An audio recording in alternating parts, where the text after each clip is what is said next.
Have you ever felt a sudden sense of unease when everything around you seemed calm? Even when there's no visible danger, your heart races, your breathing quickens, your whole body tenses, almost as if your body is preparing for some unknown crisis. This sensation feels very real, yet confusing, because you clearly know there's nothing to be afraid of. But this isn't because you're too sensitive or overthinking.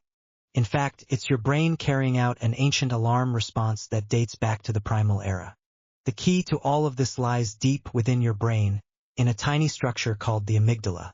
Shaped like an almond, this cluster of neurons was an essential survival tool for our ancestors in the wild. It helped them detect danger and respond instantly by fleeing, hiding, or fighting back. The amygdala reacts quickly and bypasses rational thought. As long as it perceives a threat, it activates the entire fight or flight system and puts your body on high alert. While this system saved countless lives in the past, in modern times, it has become the root of anxiety, panic, and excessive worry for many. Dr. Catherine Pittman, the author of Rewire Your Anxious Brain, is a clinical psychologist with years of experience and a psychology professor at St. Mary's College in the U.S. Her expertise lies in how the brain processes fear and anxiety. Not only does she deeply study brain mechanisms, but she also works closely with people suffering from anxiety, panic disorders, and PTSD to help them rebuild a sense of internal safety. What sets Dr. Pittman apart is her ability to translate complex brain science into simple, practical strategies that anyone can apply in daily life. One of her most important insights is this: if we truly want to reduce anxiety, we can't rely only on positive thinking or trying to let it go. Instead, we must learn to speak the language of the amygdala. In other words, we need to cooperate with this ancient fear system in our brain, rather than fighting it. Through the right methods and exercises, we can retrain the amygdala so it no longer overreacts to harmless situations in our lives. This isn't just about temporary emotional relief. It's about changing the brain's response pattern at its source. The core message of this book is both powerful and uplifting. Your brain can be rewired, and you have the ability to actively participate in that transformation. Anxiety is not a life sentence. It can be managed and reshaped through scientific methods. In the following sections, we'll break down the most essential ideas from the book. You'll gain a clearer understanding of how the amygdala shapes your emotions, thoughts, and physical responses, and learn practical, effective techniques to free yourself from the grip of anxiety and reclaim calm and control. This concept zooms in on a tiny area in the brain, the amygdala, which acts like an emotional alarm system that drives fear and anxiety responses. The author believes that understanding how the amygdala works is the first step to mastering anxiety. Once we understand why anxiety can suddenly arise, often before we've even had time to think, we can begin to manage it more effectively. Let's take a closer look at this key player in the brain and how it impacts our emotions. Located deep inside the brain, the amygdala is small, about the size of an almond, but serves as a crucial guardian of safety. Its main job is to constantly scan the environment for possible threats. When it detects danger, say a sudden loud noise, it immediately kicks into action, triggering the body's fight, flight, or freeze response. Imagine walking through a dark alley at night when you hear a loud bang. You might instantly jump, your heart races, and you brace yourself to run. That's your amygdala at work, so fast you react before you can think. According to the author, this rapid response is a product of human evolution, helping us survive in dangerous environments. But in modern life, this same mechanism often leads to false alarms. The problem is, when the amygdala becomes overactive, it starts treating safe situations as threats, leading to chronic anxiety. For example, you might simply be going to a casual social gathering, but your amygdala wrongly perceives it as dangerous. As a result, you feel nervous, start sweating, and even want to leave.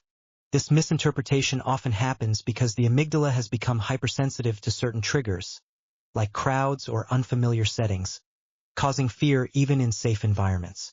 This overreaction is like a security alarm that goes off all the time, leaving you in a constant state of stress. Understanding this is crucial because it explains why anxiety often feels uncontrollable. To manage this automatic fear response, the author introduces a powerful idea: learn to speak the language of the amygdala. This doesn't mean talking to your brain, but rather using specific techniques to communicate with it so it stops overreacting. For instance, when you feel anxious, it's often the amygdala responding to a particular trigger, maybe a memory or a setting. By identifying these triggers and using relaxation or retraining techniques, we can teach the amygdala to respond differently. It's like training an overly jumpy security guard to recognize which situations don't require an alarm. The heart of this method lies in working with your brain, not against it. Have you ever felt an inexplicable sense of unease even when everything around you seems calm? Your heart races, breathing quickens, your body tenses up, as if it's bracing for some unknown threat. The feeling is real, yet confusing, because you know there's nothing to fear at the moment. This isn't because you're overly sensitive or overthinking. It's because your brain is executing a survival program that's been wired into us since ancient times. The key lies deep within the brain in a small structure called the amygdala. This almond-shaped cluster of neurons was essential to our ancestors' survival in the wild. It helped them quickly detect threats and trigger the fight, flight, or freeze response.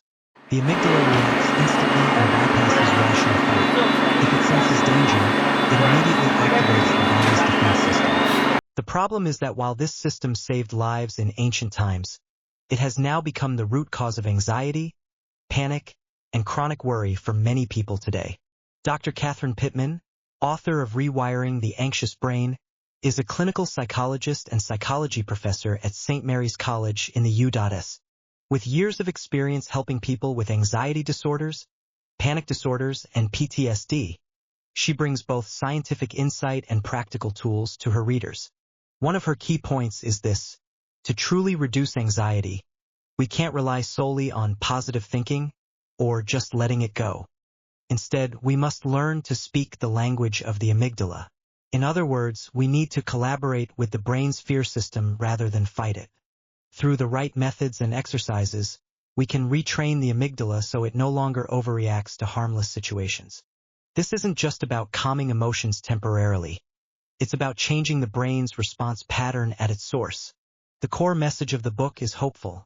Your brain can be rewired, and you have the power to participate in that process.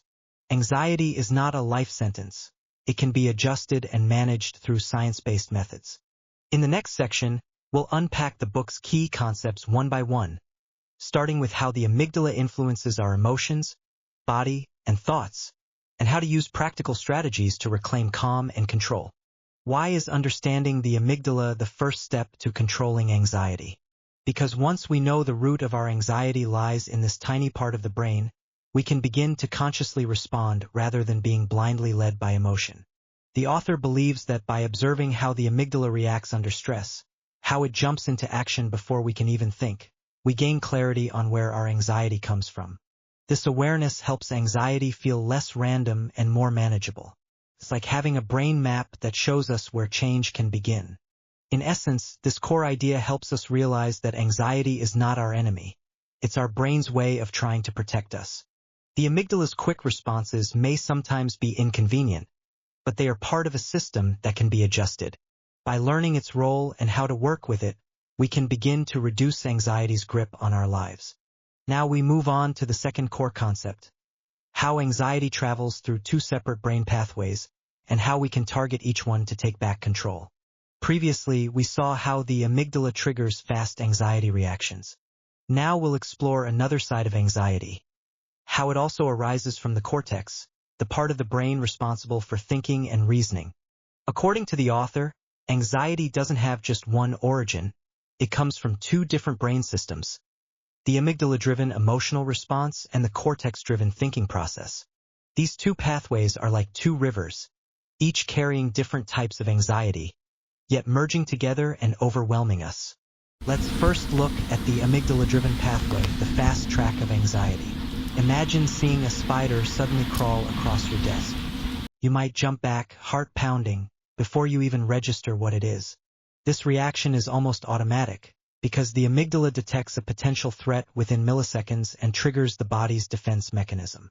This fast response system doesn't wait for thoughtful analysis. It hits the emergency button instantly. But sometimes, It reacts to harmless stimuli, leading us to feel fear in safe situations.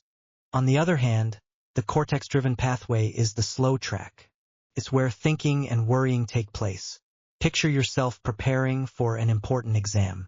The test is still weeks away, but you keep obsessing. What if I fail?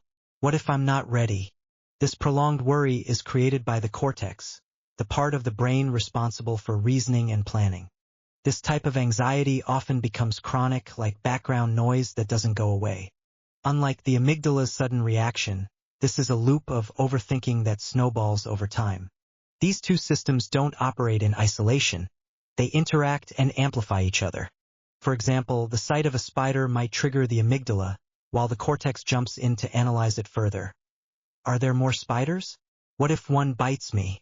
Conversely, excessive worry from the cortex can signal the amygdala to activate physical symptoms like a racing heart or stomach discomfort.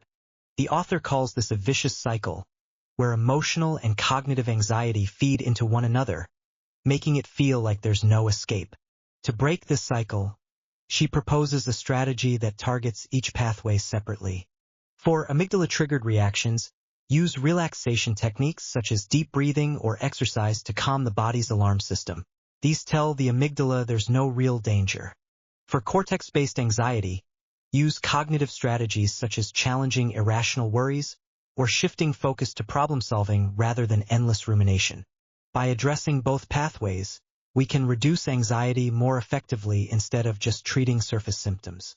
Understanding these two tracks is crucial because it shows us that anxiety isn't a one-size-fits-all issue. It's the result of different brain regions working together. When we can identify whether our anxiety is coming from the amygdala, sudden fear, or the cortex, overthinking, we can choose the right tools to manage it. It's like having a detailed map of your brain's anxiety circuits, guiding you to the right solutions. In short, this core concept reveals anxiety's dual origin and how these systems reinforce each other. By recognizing the roles of the amygdala and cortex, we can better understand where our anxiety stems from and begin managing it with tailored strategies. Next, we'll explore the third core concept, which looks at practical techniques to calm the amygdala, helping us respond to anxiety with greater composure. From the two anxiety pathways we just discussed, we understand how the amygdala and cortex contribute to our sense of stress. Now let's turn to some real-life solutions that can soothe the overly sensitive amygdala. The author believes that simple, science-backed techniques, such as breathing, exercise, and sleep, can effectively calm the amygdala and reduce anxiety. These methods require no complicated tools or specialized training, making them easy for anyone to incorporate into daily life. Through these everyday habits, we can quiet the brain's alarm system and invite more calm into our lives. The first technique is breathing exercises, one of the simplest ways to calm the amygdala. When you feel anxious, like before an important phone meeting when your heart races, try focusing on deep belly breathing. This involves slowly inhaling through the nose, letting the abdomen rise, and then exhaling slowly to relax the whole body. The author notes that this type of breathing lowers heart rate and signals to the amygdala that there's no real danger. It's like pressing the brain's pause button, allowing you to step away from tension. Just a few minutes of practice each day, morning or before bed, can make this technique second nature and ready to use anytime. Another powerful tool is exercise, which benefits not just the body but the brain as well. Imagine taking a brisk 30-minute walk in the park after a stressful workday. Aerobic activity releases feel-good chemicals while lowering anxiety levels. The author suggests doing this 3 to 5 times per week, for around 30 minutes each time. Whether it's walking, biking, or dancing, exercise gives the amygdala a safe outlet, preventing it from turning stress into fear. The key is to choose an activity you enjoy so you'll stick with it rather than see it as a burden. Sleep is also crucial for calming the amygdala, yet it's often overlooked. After just a few nights of sleeping only 5 or 6 hours, you may notice feeling more irritable or uneasy. The author says getting 7 to 9 hours of sleep per night, ideally over 8, helps the brain regulate emotions, especially through REM sleep, which plays a key role in stress processing. Good sleep recharges the amygdala, making it less reactive during the day. To improve sleep quality, Try avoiding screens before bed and stick to a consistent bedtime routine so your body adjusts to a steady rhythm. In addition, dietary habits can influence the amygdala's sensitivity. For example, having coffee after 3 p.m. may keep your brain on high alert, increasing the chance of anxiety. The author recommends avoiding caffeine after mid-afternoon and maintaining a balanced diet to keep blood sugar stable. These small changes reduce physical stress signals, making the amygdala less likely to get triggered, like giving your brain a steady fuel source. These diet tweaks can help you feel more at ease throughout the day. What's great about these techniques is that they're so simple you can start right away, and they can change your relationship with anxiety over time. The author believes that when we consistently practice breathing, stay active, get good sleep, and eat mindfully, we are training the amygdala to relax instead of constantly staying on high alert. These habits are like small daily investments that, over time, create a healthier brain and a calmer mind. Next, we'll dive into the fourth core concept: how exposure therapy can help retrain the amygdala so it no longer overreacts to specific fears. Now that we've discussed calming techniques like breathing, exercise, and sleep, let's shift focus to another powerful method, one that allows us to directly face the specific fears that trigger our anxiety. The author believes exposure therapy is a scientifically proven way to help the amygdala unlearn its fear responses.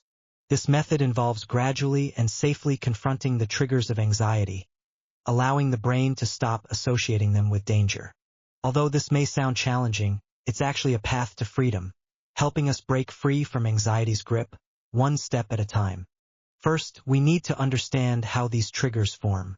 The amygdala has a special ability to associate certain stimuli with danger, creating strong fear memories. For instance, if you once felt trapped and breathless in an elevator, your amygdala may start linking elevators with danger. Every time you approach or even think about an elevator, the amygdala sounds the alarm, causing panic or the urge to escape. According to the author, this is the brain's way of trying to protect us, but sometimes it becomes overcautious, creating unnecessary fear around things that are actually safe. Exposure therapy helps the amygdala relearn that these triggers are not truly dangerous. The process begins with creating a fear hierarchy, breaking your fear down into different levels, from mild to severe. If elevators make you anxious, you might start by looking at pictures of elevators, then move to standing near one, and eventually to riding it briefly. The author says this gradual approach helps your brain slowly adjust, with each step being a small victory. Through repeated practice, the amygdala begins to realize that the elevator is not a real threat. Safety and pacing are crucial in exposure therapy. The author warns that confronting too much too fast, like forcing yourself to stay inside an elevator for several minutes, can backfire and worsen your anxiety. Instead, the process should feel like climbing stairs, one step at a time, ensuring each challenge stays within your comfort zone. You can always pause and use breathing techniques to relax before continuing. This gentle pace helps you feel more in control rather than being dragged along by fear. The real power of this method is its potential for long-term change. Each time you successfully face a trigger, the amygdala updates its database, gradually weakening the fear response. The author believes that, over time, you may find yourself riding elevators with ease and no longer seeing them as a problem. This transformation won't happen overnight, but it's like building muscle in the gym. Consistent effort makes your brain stronger. This rewiring allows you to reclaim parts of your life once dominated by fear. In short, exposure therapy offers a structured way to face our fears and teach the amygdala new responses. By moving forward step by step and practicing in a safe environment, we can reduce the power of our triggers and finally stop letting anxiety dictate how we live. Now, we arrive at the fifth core concept: how to manage the overthinking driven by the brain's cortex and further reduce the burden of anxiety. After learning how exposure therapy helps calm the amygdala's fear response, we now shift our focus to another source of anxiety: overthinking triggered by the brain's cortex. Let's explore how cognitive strategies can help manage these anxiety-provoking thoughts. The author believes that cognitive restructuring is a powerful method to identify and change negative thoughts generated by the cortex, stopping them from constantly triggering the amygdala. Think of it as putting a new filter on your thinking, one that keeps you from getting trapped in endless loops of worry. With these tools, we can learn to manage overthinking and reduce the mental load of anxiety. Cortex-driven anxiety usually stems from the constant stream of negative thoughts playing in our minds. Imagine you're about to go into a job interview, and the thought, "I'm definitely going to mess this up," pops into your head. This kind of thinking can increase your nervousness, even triggering physical symptoms like a racing heart or sweaty palms. According to the author, these thoughts are like fuel to the fire. They amplify anxiety and make the amygdala think you're in real danger. Although these thoughts are often irrational, they feel real. That's what makes them so persuasive and hard to escape. To tackle this problem, the author introduces a clear 3-step framework for cognitive restructuring. Track it, challenge it, and replace it. First, begin to observe your thoughts. When you feel anxious, jot down what's going through your mind. Maybe something like, "I'll totally mess up this interview." Next, challenge the thought. Is this really true? Is there solid evidence that you will fail? Finally, replace it with a more balanced and helpful belief. Something like, "I've prepared well, and even if it's not perfect, I can handle it." This process helps break the cycle of negative thinking so that the cortex doesn't keep sounding false alarms to the amygdala. In addition to changing thoughts, managing worry itself is a key strategy. Often, we spend too much time worrying about things we can't control. Like, what if I don't get the job? The author suggests that we learn to distinguish between constructive worries and pointless rumination. If the worry is constructive, such as concerns about your performance, you can turn it into action. Practice your answers, rehearse your introduction, or prepare questions. But if the worry is about uncontrollable factors like other people's opinions, try to let go and bring your focus back to what you can do now. This mental redirection keeps your energy focused and reduces unnecessary anxiety. Over time, these cognitive strategies can rewire your mental patterns. When you regularly challenge your negative thoughts and replace them with more reasonable ones, your cortex becomes less likely to trigger anxiety. The author believes this kind of inner shift builds emotional resilience. You may find yourself no longer spiraling into worry, even under pressure. In essence, cognitive restructuring is a practical set of tools that help us actively manage anxiety from the thinking brain and reduce its impact on the emotional brain. Through tracking, challenging, and replacing unhelpful thoughts, and learning to redirect pointless worry, we can turn our minds into allies rather than enemies. Now, let's move into the conclusion and reflect on these 5 core concepts while exploring how to apply them in real life to begin building a calmer future. After learning how cognitive strategies help manage overthinking, we've now completed our journey through the 5 core concepts of taming your amygdala. Let's briefly review these ideas and consider how to turn them into daily action steps for a more peaceful life. The author believes that anxiety is not an unchangeable barrier. By understanding how the brain works and applying science-backed techniques, we can regain control over our emotions.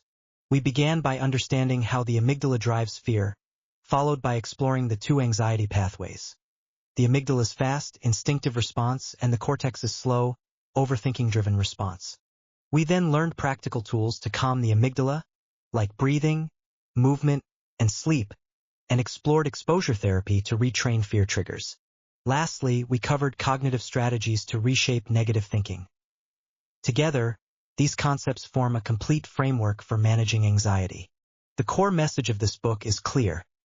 Anxiety can be managed, and you already have what it takes to create a more balanced life. The brain-based tools you've learned are like a toolbox, ready to help you take small, steady steps toward emotional calm. To begin, start with just one small action. Spend 5 minutes a day practicing deep breathing. Notice how your body and mind begin to relax. If you want to go deeper, read Taming Your Amygdala for more guidance and exercises to integrate these methods more fully. The most important thing is this: you don't need to transform overnight. Every small step is a deposit into your long-term resilience account. Whether it's trying a breathing technique, facing a small fear, or reframing a negative thought, each action helps you reclaim control from anxiety. Start today. Pick one strategy, take one step, and begin building the peaceful, empowered life you deserve.